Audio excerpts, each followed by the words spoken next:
The first mistake they made was thinking I was weak. The second mistake was thinking I would forgive them just because we shared a past. My name is Daniel Carter. I was 36 years old when my entire life fell apart in one night. Before that, I thought I had everything a man was supposed to want. A nice house in a quiet neighborhood. A good career. A wife I loved. Parents who said they were proud of me. And a best friend I trusted like a brother. His name was Mark. We had known each other since college. He stood beside me at my wedding. He gave a speech about loyalty, family, and how lucky I was to find a woman like Emily. Everyone laughed. Everyone clapped. I did too. Because back then I believed him. Emily was my wife for 9 years. She was beautiful, charming, and the kind of woman people trusted immediately. My parents adored her. My mother called her the daughter she never had. My father used to tell me, "Don't ever lose that woman, Daniel. A good wife is hard to find." I didn't plan to lose her. She planned it for me. It started with small things. Her phone was always face down. She smiled at messages, then locked the screen when I walked into the room. She started dressing better for work dinners.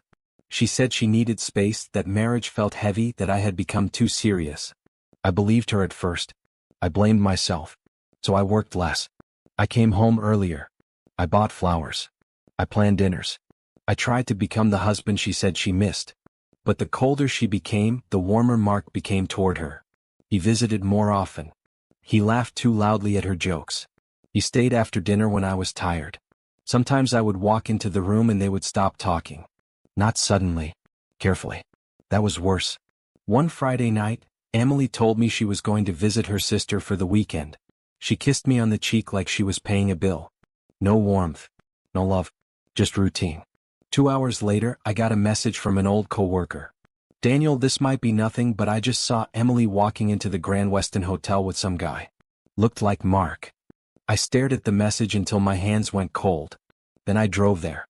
I don't remember the road. I don't remember parking. I only remember standing across the street from the hotel, watching through the rain as my wife and my best friend walked out of the lobby together. Mark had his hand on her back. Emily was smiling at him in a way she had not smiled at me in years. I didn't run toward them. I didn't scream. I didn't make a scene. I just took out my phone and recorded. That was the moment something inside me changed. Not broke. Changed. The next morning, Emily came home pretending to be tired from her sister's house. She hugged me from behind while I was making coffee. "Missed you," she whispered. I looked at her reflection in the window. "No, you didn't." She froze. I turned around and placed my phone on the counter. The video was paused on the screen. Her face went pale. For 5 seconds she said nothing. Then came the performance. The tears. The shaking hands. The excuses. It wasn't what it looked like. It only happened once. I was confused. "You were emotionally distant." And finally, the sentence that killed the last piece of love I had left. "Mark understands me in a way you don't." I nodded slowly. That was all I needed to hear. I told her to pack a bag and leave. She called my mother before she even called a lawyer. By Sunday evening, my parents were at my house. My mother cried before she even sat down. My father stood in my living room with his arms crossed, looking at me like I was the problem. "Marriage is complicated," he said. I laughed once. Not because it was funny, but because I couldn't believe what I was hearing. "She cheated on me with Mark," I said. "My best friend." My mother wiped her eyes. "Emily made a mistake." "A mistake is forgetting to lock the door," I said. This was betrayal. My father's jaw tightened. "You're angry right now. Don't destroy your marriage over pride." Pride. That word stayed with me. Not loyalty. Not respect. Not truth. Pride. They wanted me to forgive her because divorce would embarrass the family. Because Emily cried beautifully. Because Mark was good at pretending to be ashamed. Because I was expected to be the stable one, the quiet one, the man who swallowed pain so everyone else could stay comfortable. Then my mother said the sentence I never forgot. "Maybe if you were home more, she wouldn't have looked somewhere else." I looked at her for a long time. Then I walked to the front door and opened it. My father stared at me. "Daniel. Get out." My mother gasped. "You don't mean that." "I do." That night I lost my wife, my best friend, and my parents. But I gained something better. Clarity. For the next 2 weeks I said nothing publicly. Emily moved into an apartment. Mark stopped answering my calls. My parents told relatives that I was overreacting and refusing to heal. They thought silence meant weakness. It didn't. Silence meant preparation. I hired a lawyer named Rebecca Hayes. She was calm, sharp, and terrifying in the quietest way possible. I gave her the hotel video. Then I gave her bank statements. Because that was the part Emily didn't know I had found. 4 months, she had been moving small amounts of money from our joint account into a private account. Not enough to notice at first. But over time it added up. Then Rebecca found something else. Mark had recently started a consulting company. Emily had transferred money to it. My money. Our money. The same man who had sat at my dinner table, drank my whiskey, hugged me like a brother, had been taking my wife and helping her drain my accounts. When Rebecca showed me the documents, I didn't feel rage. I felt focus. That is more dangerous. 3 weeks later, Emily asked to meet. She chose a small cafe downtown, probably because she thought I wouldn't make a scene in public. She looked tired. No makeup. Red eyes. A wedding ring still on her finger. "Daniel," she said softly, "I don't want this to get ugly." I took a sip of coffee. "Then you should have kept it clean." She flinched. "I made mistakes," she said. "But I still love you." "No," I said. "You love the life I gave you." Her tears started again. A year earlier those tears would have destroyed me. Now they only bored me. She reached across the table. I didn't take her hand. "Your parents think we should try counseling," she said. That was when I smiled. Not because I was happy. Because she had no idea how far behind she was. "Tell my parents I said thank you for choosing sides early," I said. "It made everything easier." Her face changed. "What does that mean?" "It means you should speak to your lawyer." I stood up and left her sitting there. The divorce became a war. Emily wanted the house. She wanted support. She wanted half of my savings. She wanted to walk away like she was the victim of a cold husband who abandoned her. Mark wanted to disappear. My parents wanted peace. I wanted truth, so I gave it to them. Not online. Not through gossip. Not by shouting. I gave it in court. Rebecca presented the hotel footage. Then the bank transfers. Then the payments to Mark's fake company. Then messages between Emily and Mark discussing how they would wait until Daniel breaks and make him look unstable. The courtroom went silent. Emily stared at the table. Mark looked like he was going to be sick. My parents were sitting behind her. For the first time in months, my mother wasn't crying. She was frozen. My father wouldn't look at me. The judge did not enjoy the performance Emily had prepared. Her lawyer tried to call the affair irrelevant. Rebecca calmly explained the money trail. That was the day everything changed. Emily didn't get the house. She didn't get the story she wanted. And Mark didn't get to hide. His new company lost its biggest client after the financial details became part of the legal record. People started asking questions. Business partners pulled away. His reputation collapsed without me saying a word. That was the beauty of it. I didn't ruin him. I simply stopped protecting him from the truth. A month after the divorce was finalized, my parents came to my house. I saw them through the security camera before they knocked. My mother looked smaller than I remembered. My father looked older. I opened the door but didn't invite them in. My mother started crying immediately. "Daniel, we were wrong." I said nothing. My father cleared his throat. "We should have believed you." "You did believe me," I said. "You just didn't choose me." That hit him hard. My mother covered her mouth. "She lied to us," she whispered. "No," I said. "She cried to you. And you chose her tears over your son's pain." My father looked down. For the first time in my life he had no lecture ready. "We want to fix this," he said. I looked past them at the street. The same street where I had once imagined raising children, hosting holidays, growing old with a woman who had already been planning her exit. "There are things you don't fix," I said. "You live with them." My mother reached for me but I stepped back. Not cruelly, clearly. "I'm not angry anymore," I said. "But I'm not available either." Then I closed the door. A year later I sold the house. Not because I had to. Because I wanted no ghosts in my walls. I moved to a smaller place near the lake. Quiet. Clean. Mine. Sometimes people ask if revenge made me happy. That's the wrong question. Revenge didn't make me happy. Truth made me free. Emily lost the life she tried to steal. Mark lost the respect he never deserved. My parents lost the right to call themselves innocent. And me? I lost people who were never truly on my side. The man I became after that night was colder, yes. But he was also stronger. Because betrayal teaches you something love never can. It teaches you who people become when choosing you costs them something. And once you see that clearly, you never beg for loyalty again. Part 2. I thought closing the door on my parents would be the end of it. I was wrong. Betrayal never ends when people get exposed. It ends when they realize they can no longer control the story. And Emily still thought she could. 2 months after the divorce, I started getting messages from relatives I had not spoken to in years. Some were polite. Some were curious. Some were not. Daniel, your mother says you cut everyone off. Emily is really struggling. Maybe you should be more compassionate. Your father had a health scare from all this stress. And my personal favorite. A real man doesn't destroy a woman's life over one mistake. One mistake. That phrase followed me like a bad smell. It was amazing how many people could look at betrayal, lies, stolen money, and months of planning, then shrink it down into 2 innocent words. One mistake. I didn't answer any of them. Silence had worked before.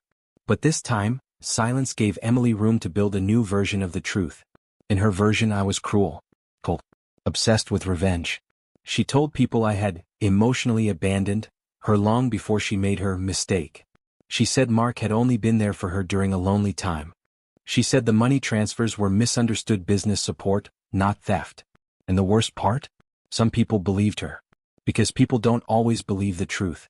They believe the story that makes them feel less guilty for choosing the wrong side. I found out how far it had gone one Sunday afternoon. I was at a hardware store buying shelves for my new place when I heard someone say my name. I turned around and saw Laura Bennett, one of Emily's old friends from our neighborhood. She looked surprised to see me. Then uncomfortable. Daniel, she said. I didn't expect to run into you. I live 15 minutes away, I said. It's not exactly impossible. She forced a smile. There was a strange pause. Then she said, I hope you're doing better. I knew what that meant. I am, I said. She nodded. Good. I hope someday you can let go of the anger. I almost laughed. Not because it was funny. Because I finally understood. Emily had not just lied. She had turned my reaction into the crime. I looked at Laura and said, Did she tell you about the hotel video? Laura blinked. Did she tell you about the money she moved into Mark's company? Her face changed. What money? I pulled out my phone, opened one folder, and showed her the public court filings. Not gossip. Not rumors. Documents. Laura's eyes moved across the screen slowly. With every line she read, her confidence disappeared. She never mentioned this, she whispered. Of course she didn't. I put the phone away. Then I walked past her. That evening my phone rang. Unknown number. I let it ring. Then it rang again. And again. Finally I answered. Emily's voice came through tight and angry. Are you showing people court documents now? I sat down by the window in my apartment. Public records, Emily. You're trying to humiliate me. No, I said. You're humiliated because the truth has your name on it. She was silent for a second. Then the tears came back. But this time they sounded different. Forced. You already took everything from me, she said. I looked around my small apartment. 1 bedroom. Second-hand dining table. A couch I bought myself. No wedding photos. No family pictures. No fake friend drinking in my living room. No, I said. I only took back what was mine. Her voice sharpened. You think you're so innocent? I smiled slightly. That was the moment I knew she was desperate. Because desperate people stop asking for forgiveness and start looking for dirt. If you had anything on me, I said, you would have used it in court. She hung up. The next day Mark showed up at my office. Not inside. He waited in the parking lot like a coward. I saw him leaning against his car when I walked out after work. He looked different. Thinner. Messier. The confident grin was gone. The expensive watch he used to flash at dinner was gone too. Good. Daniel, he said. I kept walking. He stepped in front of me. We need to talk. No, we don't. He swallowed. You're destroying me. I stopped. For a moment I just stared at him. This was the man who had stood beside me at my wedding. The man I had called when my grandfather died. The man I trusted with my home, my marriage, my life. And he had the nerve to sound wounded. I'm destroying you? I asked. My clients are pulling out, he said. People are asking questions. I can't even get meetings anymore. That sounds like a business problem. It's because of those records. It's because of what you did. He stepped closer, lowering his voice. Come on, man. We were brothers. That word hit something old in me. But not hard enough. No, I said. Brothers don't sleep with each other's wives. Brothers don't help steal money. Brothers don't smile at dinner while planning betrayal. Mark looked around, making sure no one was close enough to hear. Then he said the stupidest thing he could have said. She came to me. I nodded slowly. There it was. The final coward's prayer. Blame the woman. You're even weaker than I thought, I said. His face flushed. You think you're better than me? No, I said. I know I am. I walked past him. He grabbed my arm. Not hard, but enough. I looked down at his hand, then back at him. Remove it. For a second he didn't. Then he saw my face. He let go. That night I filed a police report. Not because he hurt me. He didn't. Because men like Mark survive by pushing boundaries little by little and acting shocked when anyone marks the line. I wanted the line marked. A week later my father called. I nearly didn't answer. But something made me pick up. His voice sounded rough. Daniel. What do you want? He sighed. Your mother wants to see you. No. She's not doing well. I stared at the lake outside my window. The water was calm, dark, and still. That's not my responsibility. She's your mother. And I was her son. He was quiet. Then he said, we made a mistake. There it was again. That word. Mistake. I felt something cold move through me. No, Dad, I said. You made a choice. You heard your son say he had been betrayed. You looked at proof. You saw my pain. And you still chose the woman who embarrassed you less. His breathing changed. I continued. You didn't want truth. You wanted peace. And you were willing to sacrifice me to get it. For once he didn't argue. I don't know how to fix it, he said quietly. I almost felt sorry for him. Almost. You can't fix it, I said. You can only stop pretending it was small. After I hung up, I thought I would feel guilty. I didn't. That surprised me at first. Then I understood why. Guilt is what you feel when you hurt people who don't deserve it. I had only stopped carrying people who hurt me first. But Emily wasn't done. 3 days later, I received a message from an anonymous account. It was a photo of me sitting with Rebecca, my divorce lawyer, at a restaurant after the case ended. We had met once for dinner to discuss final paperwork and payment details. The caption said, "So this is why he destroyed his wife." I stared at the message for a long time. Then I laughed. It was pathetic. But it was also useful. Because whoever sent it had made one serious mistake. The photo had been taken from across the street near a glass bus stop. And that bus stop had city cameras. Rebecca handled it in less than 48 hours. The anonymous account was connected to Emily's cousin, a woman named Madison, who had been helping Emily spread rumors for weeks. Rebecca sent one legal letter. Just one. By morning, every post disappeared. By afternoon, Madison posted a public apology without naming me directly. Emily called again that night. I didn't answer. Then came a text. "You're really going to sue my family now?" I typed back one sentence. "Only if they lie." She didn't respond. That was when the real silence began. Not mine. Theirs. Relatives stopped messaging. Old neighbors stopped giving me strange looks. Emily's friends unfollowed her quietly. Mark deleted his company page. My parents stopped asking me to forgive them and started asking if I was willing to meet. I wasn't. Not yet. Because here is what people don't understand about forgiveness. They want it to arrive the moment they feel sorry. But regret is not repair. An apology is not consequence.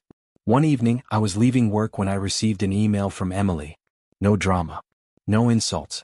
No fake victim act. Just a subject line that said, "I'm sorry." I almost deleted it. Then I opened it. She admitted more than she had ever admitted before. She wrote that the affair had gone on for almost a year. She wrote that Mark had encouraged her to move money because he told her I would leave her with nothing. She wrote that she enjoyed being wanted, enjoyed having two men competing for her, enjoyed feeling like she had control. Then she wrote something that made my chest go still. "I knew your parents would believe me if I cried first." I read that sentence 3 times. Not because I was surprised. Because seeing evil explained calmly is different from suspecting it. She ended the email with, "I don't expect you to forgive me. I just wanted you to know you were not crazy. You saw everything clearly. I lied because I thought I could win." For a long time I sat there in the dark with my laptop open. Then I forwarded the email to my lawyer. Not for revenge. For records. A few days later my mother showed up at my apartment. I had not given her the address. That meant my father had. I opened the door and found her standing in the hallway holding a small box. She looked at me like she wanted to hug me. I did not move. Can I come in? She asked. No. Her eyes filled. She held out the box. These are your childhood photos. I thought you might want them. I looked at the box, then at her. Why are you really here? Her face collapsed. I read the email. Of course she had. My father must have shown her after I sent it to him with no message attached. My mother covered her mouth with trembling fingers. She said she knew we would believe her if she cried first. Yes. I didn't know she was using us. I leaned against the doorframe. You were easy to use. That broke her. She started sobbing in the hallway. Real sobs this time. Not the controlled tears she had used in my living room. Not the soft motherly sadness designed to make me surrender. This was ugly. This was shame. I'm sorry, she said. I am so sorry, Daniel. I wanted to feel nothing. But I did feel something. Not forgiveness. Grief. Because before betrayal, I had believed my mother was one of the safest people in my life. Now she was just another person who had failed the test. I took the box from her hands. Thank you for bringing these. She looked up, hopeful. But I stepped back. Goodbye, Mom. Daniel, please. I paused. Then I said the truth. You taught me that love can be conditional. Now you have to live with mine being limited. I closed the door gently. That was the difference between me and them. I didn't need to slam doors anymore. I only needed to keep them shut. 6 months later, I got promoted. It happened on a Thursday morning, quietly in a conference room with glass walls and bad coffee. My boss told me the board had noticed how focused I had been through a difficult personal year. He didn't ask questions. Good man. The raise was significant. The new position gave me control over regional operations. More responsibility. More travel. More money than Emily had ever thought she could take. When I walked out of that meeting, I stood alone by the elevator and smiled for the first time in months. Not because I had won against them. Because I had built something they could no longer touch.